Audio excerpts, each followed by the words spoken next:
Abot sanggah nelakon iki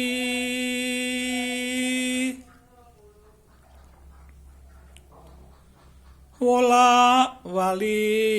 ing jaman punika urip adoh saka rame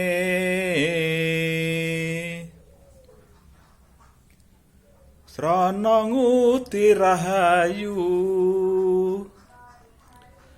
marga covid kang gegirisi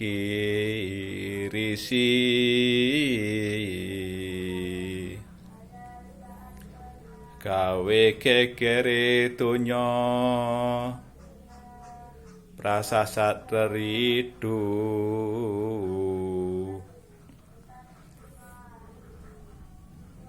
bendu saking kang kuwasa